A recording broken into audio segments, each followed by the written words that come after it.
last year we made $1.5 million directly from brand partnerships. How did we do that? And how can you do it too? So graduate that situationship that you had with that brand, I love that. If you put all of that together, that is how you make 5 figures. That's how you make 6 figures. That's how you make, just like we, $1 million a year. Hello, Hello, and and welcome welcome back back to to the the 2 Two Cents Cents Podcast. Podcast. I'm Hannah Williams. And I'm James Daniels. We're Salary Transparency, and today we're going to teach you the best practices that we've learned that helped us secure over $1 million, actually $1.5 million last year, and how you can too. But before we kick off, we want to say thank you to everybody who left comments on the video. We've seen a lot of great advice, and we're definitely taking that into consideration. We were taking notes. Yeah, we were definitely taking notes. And with that, we'd like to announce that we're launching our paid community. Woohoo! So if you want to learn more about that, make sure that you stick around to the end. But first, a word from our sponsor. This episode of 2 Cents is made possible by Glassdoor. Glassdoor is the go-to spot for honest, completely anonymous workplace conversations. You can visit Bulls to get help with any of your problems, like the Salary Negotiations Bowl, where you can find me, where I share tons of actionable information from our interviews to help you learn and earn more. If you'd like, you can follow me over there on Glassdoor at the link in the description below, and I hope I'll see you over there. But back to the episode. So last year we made $1.5 million directly from brand partnerships. How did we do that, and how can you do it too? So number one is blue chip companies. Now, what is a blue chip company? Blue chip companies, as I've come to understand, I don't know how accurate the term is, but I have heard it used by lots of other creators, so I'm just using it as well. But examples of blue chip companies that we have worked with include Capital One, Indeed, Glassdoor, basically a really large company where you know they have the budget. Like Yeah. there's certain companies that send us emails for partnership and, they'll ask us what our budget is. And those companies, if you identify as a blue chip company or I categorize you as a blue chip company, we're giving them our highest possible rate. Versus if a nonprofit comes into our DMs, and they tell us that they don't have as much workable budget, we'll usually be a little bit more lenient. But a blue chip company is one that is probably a public company, traded on the stock market, and they have the budget. Well, so now the next question that I'm pretty sure a lot of you have is how do we get in contact with these companies? So there are lots of different ways that we get in contact with these blue chip companies and various brands. The most successful in terms of converting to a paid partnership, from outreach to a contract to the partnership happening is always inbound. And there's no way that I can teach you how to do that other than to encourage you to make it easy for brands to contact you. A lot of agencies have told me to put your email in your bio, directly in your bio. I know on Instagram it has an email button that you can do and you put it there so you don't have to put it in your bio. But agencies that we've worked with have told me that a lot of the marketers that work for these brands are working on desktops, and the email button actually doesn't show up on Instagram for desktop. I don't know if that's changed with the range of updates that Instagram has pushed out, but that is like one of the best practices is to put your email in your bio, make it very easy for brands to follow you.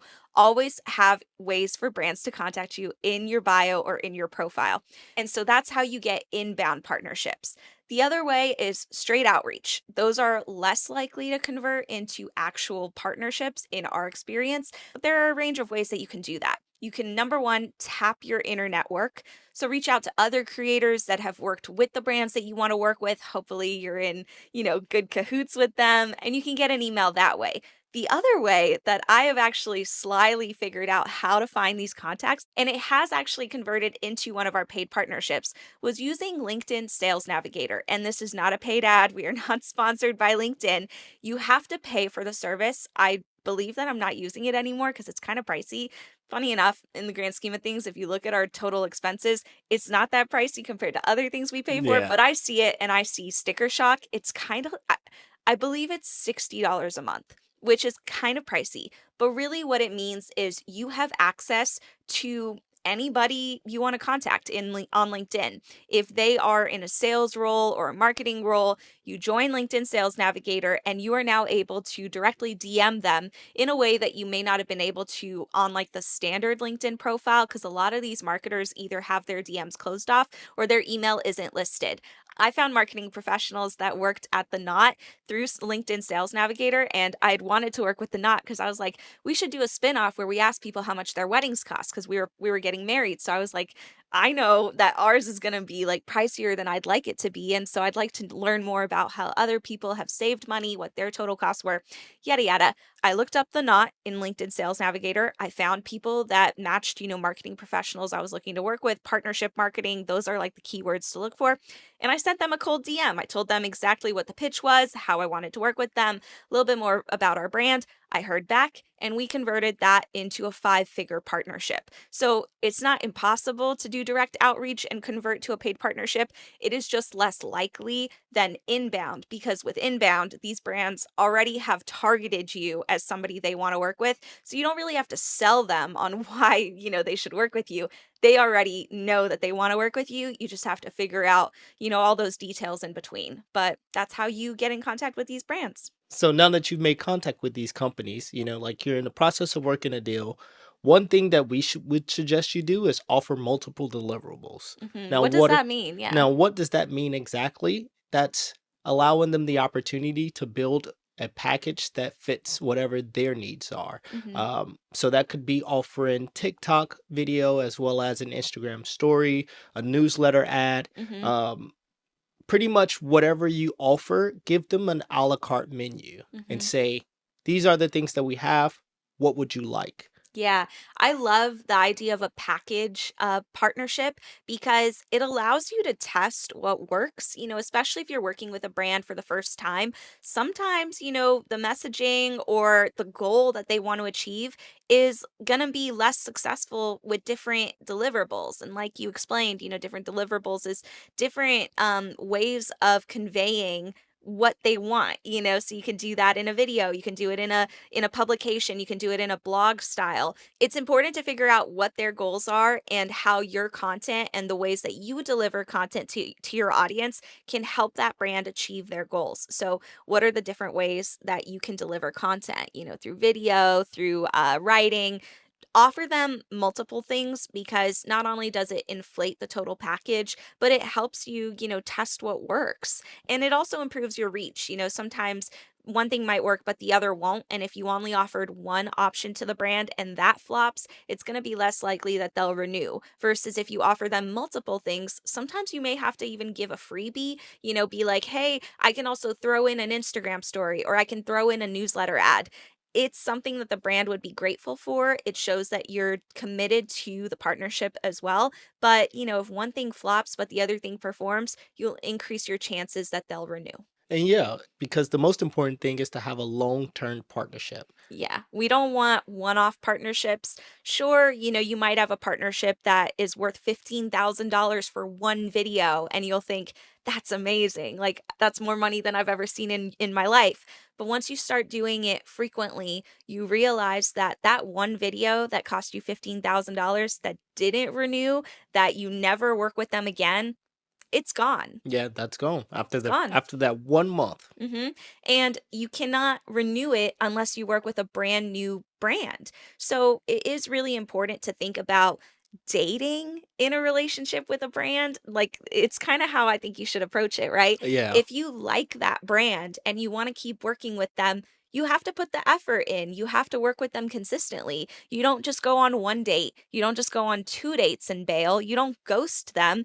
The goal is to become, the girlfriend, boyfriend of this brand and then to eventually marry them. I think that's something that we've done really, really well with Capital One Cafe. When we first started working with them, we were focused on bringing awareness to the Capital One Cafe brand by doing interviews there, but then it evolved into live events. And now we're hoping to actually host 2 Cents episodes at their cafes. So graduate that situationship that you had with that brand, I love that. into a long-term partnership. And the goals of that partnership goes both ways. So you have goals of making long-term money, and they have goals of having conversions, whether Mhm. that be link clicks, product buys or even just brand awareness, you Mhm. want to make sure that both of your goals are aligned and you can achieve both of those. Yeah, yeah, I love that. The Situationship. You wanna situationship. get out of the situationship. The Yeah. situationship is that one-off partnership.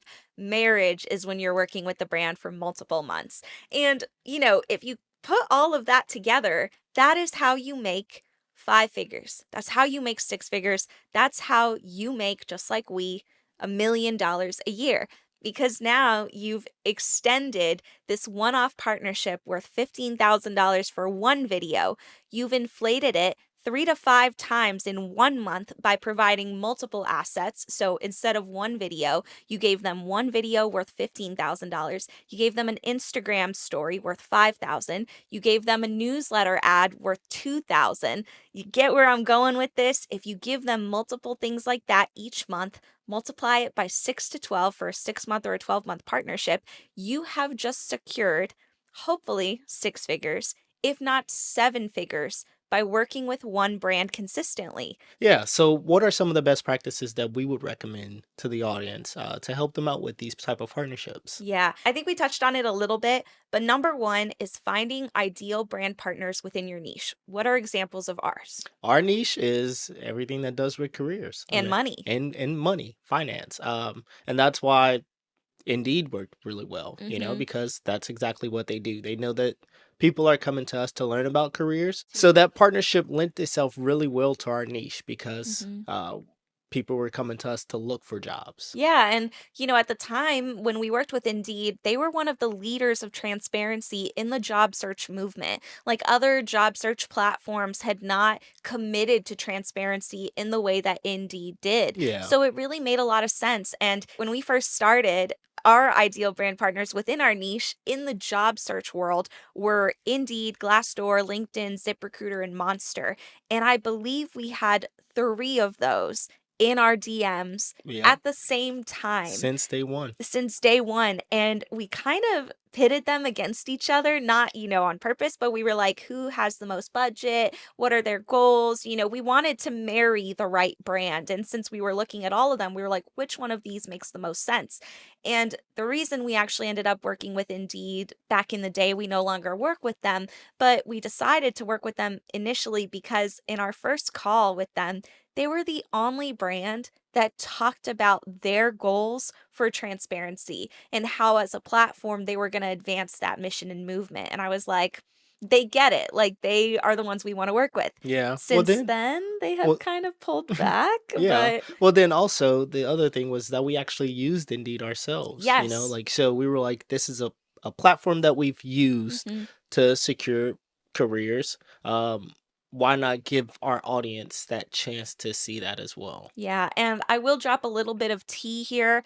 Legally, we're not allowed to talk about what happened with the contract and why we no longer work with them, but we ended up losing our contract with them. Our contract was ended with Indeed like 2 or 3 days before they did mass layoffs and have since then changed their entire direction for social media marketing.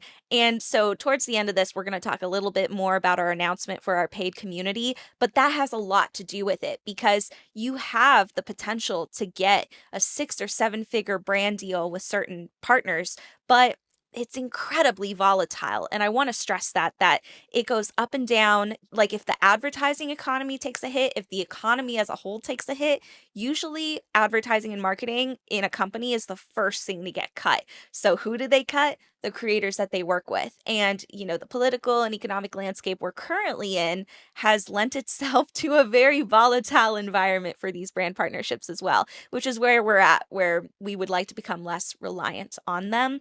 But there's the potential for a lot of money there if you partner with the right brand, which leads to our next point to listen to your audience. Yes. As a consumer of content, like she said earlier, um, I have a few content creators that I follow, and I'll see some of the ads that they post. For instance, one of the content creators posts 4 ads a week, Yikes. and I What kind of ads?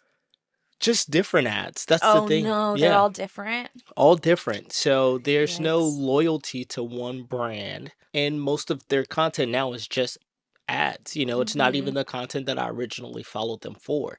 So Mm. listen to your audience. If your audience is there for your content, don't start filling slots just because you want to make some money. I Mhm. get it, but don't just start filling slots with content that your audience isn't really gonna pay attention to. The Yeah. views reflect what your audience thinks. Yeah, I mean, it's the biggest betrayal to the audience to partner with a brand that they don't like or they are not going to receive well. And unfortunately, that means that those followers may not come back. And that's a risky thing. So, sure, if you're looking to pay your bills, it's important to consider the financial aspect, Yeah, and how very much a very brand, important. very important. But at the end of the day, is it worth it to take a five-figure brand deal but lose a significant portion of your engaged audience? I would argue it's not worth it. Our last best practice was about frequency, which I think you touched on here. Listen to your audience, but also don't post so many ads or be more strategic about your ads. Yeah, that's what I would say is be more strategic about it because there are content creators which can do it very tastefully. Hmm. Um, we understand you have to pay bills. Yeah. I'm gonna keep harping on that. We We understand. understand. Yeah. And like if you want to make it in content, you also have to pay team members and you have to expand your team to grow. So, yes, we get it. Yeah, but at the same time, if all of your content starts coming out as ads and you start moving away from the content that your audience originally followed you for, that's when you're kind of getting into this rough area because your audience is going to notice all of the ads. I'm pretty sure you don't convert as much because Yep. now all of your content is mainly ads, so you lose followers. And with that, I mean, like, your audience is what got you the rate that you were able to get from that brand. Yeah, so don't betray their trust. It's just the biggest turnoff. But like you said, you can be strategic about it. If you have to place ads, to pay your bills and to keep things going, figure out how to place them in different areas so that it's less impactful. Because if you're posting four ads in videos and your content is video first, for example, and you're posting those 4 days a week, that is a bad strategy. Versus if you have four ads, do one, maximum two. I wouldn't do more than two Yeah, ads more than on two. video a week. YouTube might be a little different, but I'm talking short form specifically. Don't post more than two ads on your short form platforms each week and put the other ads in different places. You can put it in your stories, you can put it in your newsletter, you can put it in your YouTube. Like sometimes we also do partnerships where certain brands won't want amplification across all our channels because that's another thing. You can charge different rates based on how many channels to post on. If you have a smaller following on one channel and they only want that channel, it'll cost less than if they want to be posted across all your All channels with channels. the biggest reach. So you could post on a smaller channel. That way, your entire audience isn't going to see that ad, 4 days in a row. Your YouTube audience sees one, your Instagram audience sees one, your Instagram stories audience sees it. Just diversify where you place those ads, but do not overwhelm your audience. Yeah. It's not Big, worth the money. big thing. Yeah. So we provided you a lot of information in this video, and trust me, we could be here all day, but we want to share more with all of you about what we've learned in the last 3 years. So we're actually creating a flagship course, and we're going to be offering this at a discount to our community members, including many more things. James, tell us what they get. So you guys will get exclusive content, office hours to meet with us one-on-one monthly, and live interviews with key thought leaders in our network. You also get discounts and early access to merch, which we are hoping to relaunch, as well as ticketed live events like the ones that we're doing at Capital One Cafe. We are actually looking to do live taped interviews Of 2 cents. of 2 cents at Capital One Cafe. So if you wanna come to that, you would get early access so you can secure your spot before anybody else can get that ticket. You get first access, and you also get first access and a discount to this course that we are gonna launch. As you know, 97% of our income did come from brand partnerships. It's not lost on us that this was a lot of money, but we wanna stress again how volatile brand partnerships are, and at the end of last week's episode, we talked about how we're actually gonna run out of all our money by June because all of this money comes from brand partnerships. And I don't have to explain to you how crazy the political and economic landscape is right now. And that has definitely affected us. In another way as well that I want to stress, free speech. There's been a lot of instances in the last 2 years that we've wanted to speak out about, but we have felt pressure not to because of fear of losing these brand partnerships. And this income is what we use to pay ourselves, our team members, the people that you don't see behind the scenes. This entire podcast is self funded and self produced. And so it costs a lot. And not only that, we want to launch more shows. 2 Cents was so exciting for us to launch because it was an idea we had, we tested it and it worked, but we were nervous about, how much more expense we're going to take on doing this. Yeah. And there's more shows that we also want to do. I wanna tell you about them so bad. No, we can't. We can't, we Yeah. cannot give it away, but there's more that we wanna do, and so we're honestly reaching out to our community here to help support us. I mean, with that, we started this to help advocate for workers' rights. We're fully in support of all workers' rights, and For some reason, that's a political thing yeah, now. that's a political thing now. Don't know why. But with that, we want to be able to have the ability to be able to provide you guys with all the information that we want to provide you with. Yeah. Not censored, not candy coated, just straight information, plain and simple. Yeah, and just give you more as well, and thank you. We would like to connect with you, I guess, on a deeper level versus just a high level view and comment. So if you'd like to support us, there's more details in the description below. We would love if you joined our community, but of course, there's no pressure. And I do want to stress that everything we have offered to this point, as it relates to information, content, resource guides, free things, that's not changing. We are not putting a price tag or limiting access to things that we have consistently given you on a weekly basis. You can still expect that. So if you don't want to join our paid community, please do not feel pressure to do so, only if you're financially able. And with that, thanks Thanks for for watching. watching.